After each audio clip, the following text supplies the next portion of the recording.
Undercomplicating Stuff, where we, two psychologists and coaches with over 40 years of combined experience, share our insights to help undercomplicate important topics. A friendly reminder that this video is meant for conversational and entertainment purposes only. Please see the information section below this video for additional resources. So I'm Dr. Julie Radico. I am a psychologist, a coach, an author, and a speaker, and I'm here with Dr. Gedeon. Stacey Gedeon. I'm a health psychologist and the founder and CEO of a healthcare consulting and professional coaching business. And today we're focusing on the shoulds or the musts. And we get this question a lot, or even if it's not a question, you and I hear it a lot, both in our coaching and in our therapy practices. So I'm super excited to talk about this. And oftentimes we aren't aware of how often shoulds come into our way of thinking. And we might find ourselves either beating ourselves up because we should have done something, or even we shouldn't do something. And then we take on that negative affect that goes along with us. And that leads to guilt and spirals down and really is not helpful to us at all. And we want to normalize this. This happens to all of us at different times. And if you ever were to pay attention to how often it happens, you might really be surprised. So what are the shoulds and the musts? They're really internal rules that we've created over time, and that can come from our family environment. Maybe you grew up in a household that said, little girls should always be kind, always be polite. And so you grow into a woman and you feel, okay, other people's needs come first. It could be something like that, where it was well-intentioned and it kind of stuck in a way that really wasn't helpful. In addition to coming from family and how we grew up, cultural influences can play a role in terms of our expectations. And again, the rules we tell ourselves, even professional roles.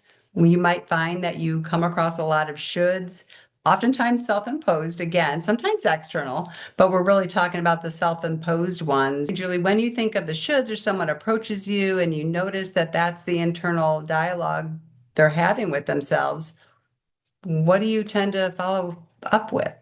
I hear this a lot from people, from clients, coaching clients, therapy clients, from people that I know.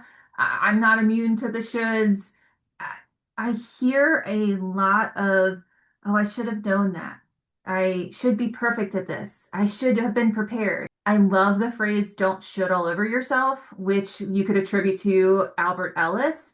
And it is just a really important thing to start to notice when we're falling in these traps. Because just like you're saying, Stacey, they can have like so many roots.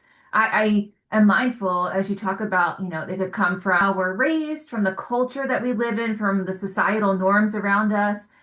Even like oftentimes you might get conditioned in school, like, oh, you should have known the answer. Why didn't you know the answer to that? What like and there's this like shame or guilt that can come from not knowing all the right things or acting perfectly, or we put this pressure on ourselves that like, oh, I should have been fill in the blank. I should have known fill in the blank. I shouldn't have fill in the blank. And that really, it gets into our headspace and is the language that we're using to navigate the world in can make us feel like we're not good enough, like we're less than in some capacity. And it really can like fuel us feeling like we aren't allowed to rest, that we have to keep striving and going, or that we really like need to carry around with us this backpack filled with memories of times that we messed up.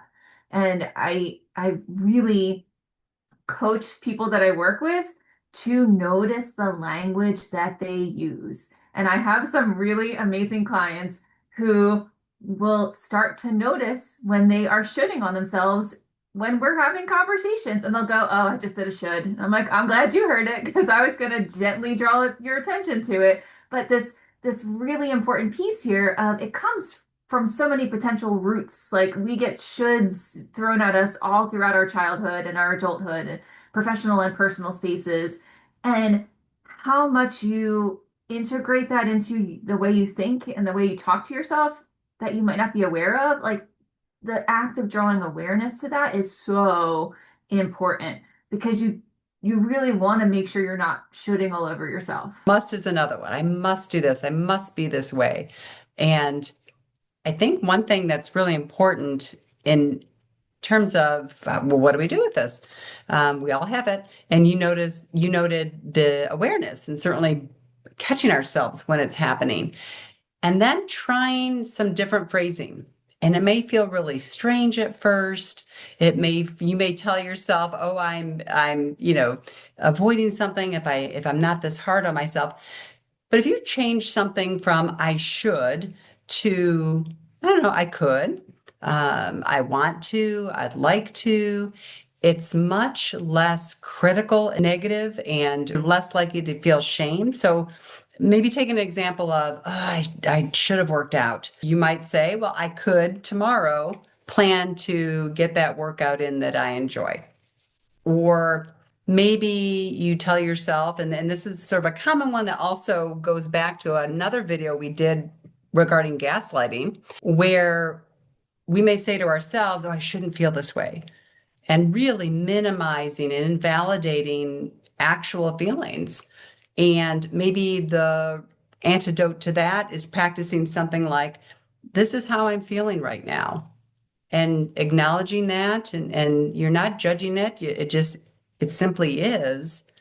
And this can be another thing that's helpful so that we're not always bashing ourselves and putting ourselves down, but you got to catch it. I hear people bring up this point of, well, the shoulds are motivating.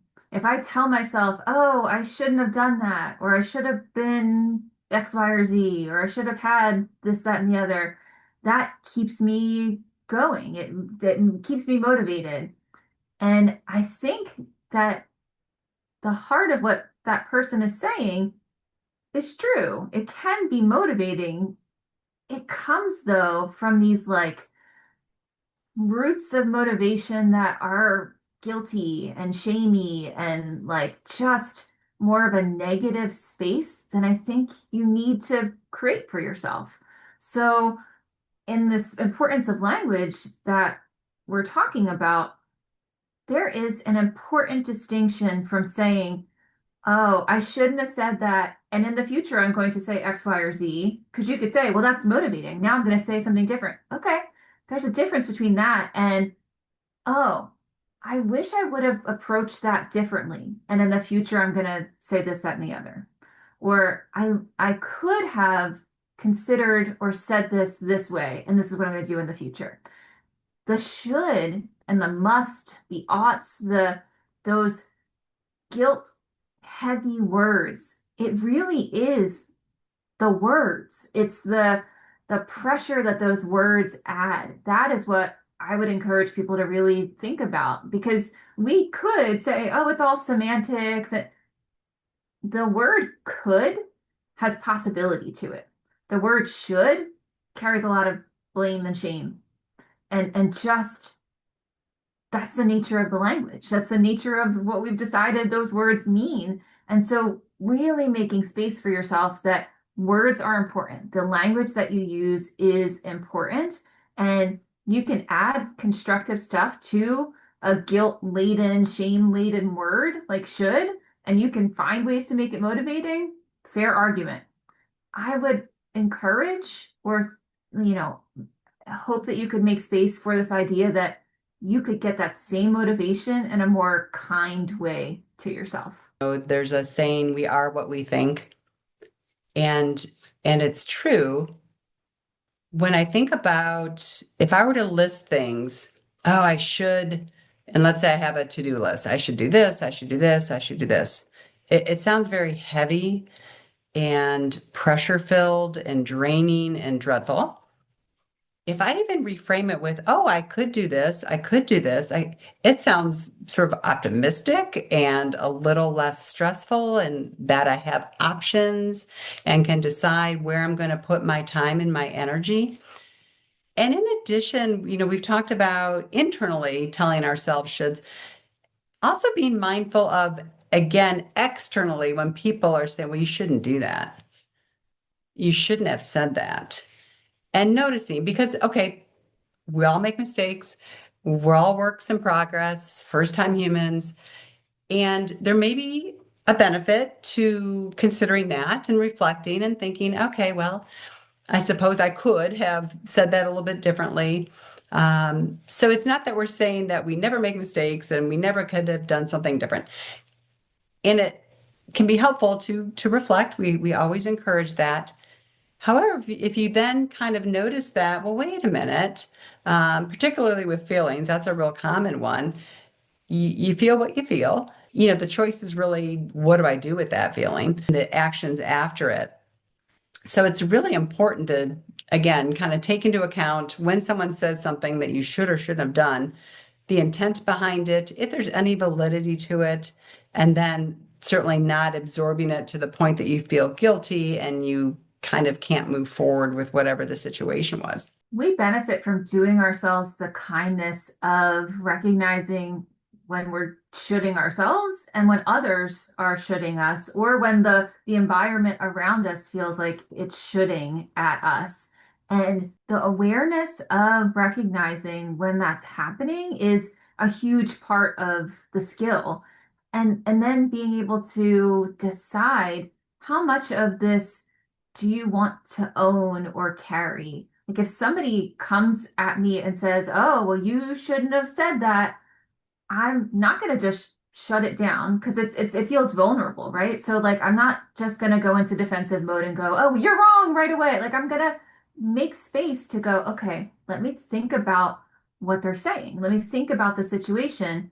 And there might be scenarios where, okay, well, I could have approached that differently. Notice I said could, not that I should have. I could have done something differently, or in the future I might want to approach it this way. There also might be space that it's like, oh, that's their stuff that they're asking me to hold or to own. That's their assumptions or their way that they're viewing the world that isn't congruent with mine. And not from a they're wrong and I'm right, or I'm right and they're wrong, but from a, oh, I see your perspective, but in the thoughtful way that I'm approaching this still feels okay. So just noticing that there's a whole bunch of should traps that we could fall into and really being thoughtful about it. So that is my key takeaway, is whether it's internal, that you are shoulding on yourself in your internal monologue, or it's messaging that you're getting from people around you in whatever capacity,